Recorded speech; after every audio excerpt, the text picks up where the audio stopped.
আপনাদের ইনকামটা কি বলেন যে ছাত্র বৈষম্যমূলক ছাত্র আন্দোলন, ওদের ইনকামটা কি? আমি ব্যক্তিগতভাবে লাস্ট 15 দিন ধরে একটা প্রাডু চড়তেছি। প্রাডু গাড়িটার দাম হচ্ছে 1,80,00,000 টাকা। সরকারি চাকুরিতে কোটা বাতিলের দাবিতে রাজপথে নামা বৈষম্য বিরোধী ছাত্র আন্দোলনের সমন্বয়করা 5 আগস্টের সরকার পতনের পর এক একজন বিরাট মহিরুহু হয়ে উঠেছেন। অল্পবিদ্যা ভয়ঙ্কর প্রবাদের মতোই এই সমন্বয়করা এখন দেশের গুরুত্বপূর্ণ বিষয়ে ছড়ি ঘোরাচ্ছেন, সবাইকে সবক দিচ্ছেন।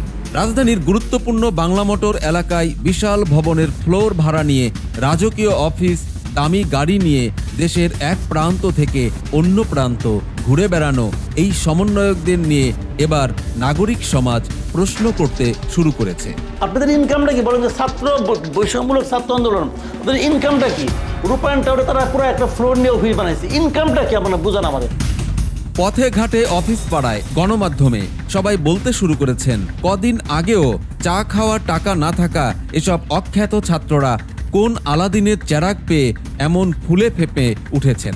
অন্যদিকে খবর রটেছে রাজধানী সহ দেশের সর্বত্র চাঁদাবাজি, দখলবাজিতে ব্যাপক মাত্রায় জড়িয়ে দেদারছে কোটি কোটি টাকা হাতিয়ে নিচ্ছেন হঠাৎ গজিয়ে ওঠা এসব ছাত্র সমন্বয়করা। এমন অনেক খবর, কনভারসেশন এখন সোশ্যাল মিডিয়ার কল্যাণে ভাইরাল হয়ে যাচ্ছে, যাতে স্পষ্ট হয়ে উঠছে মুখে বড় বড় নীতিবাক্য আওড়ানো এসব সমন্বয়করা আদতে বখাটে সন্ত্রাসী।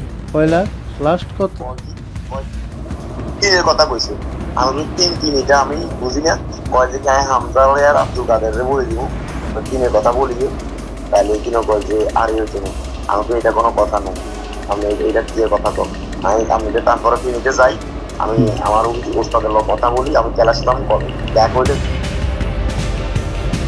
প্রিয় দর্শক, সমকালীন সব চমৎকার খবর ও বিশ্লেষণ দেখতে সাবস্ক্রাইব করুন আমাদের চ্যানেলটি।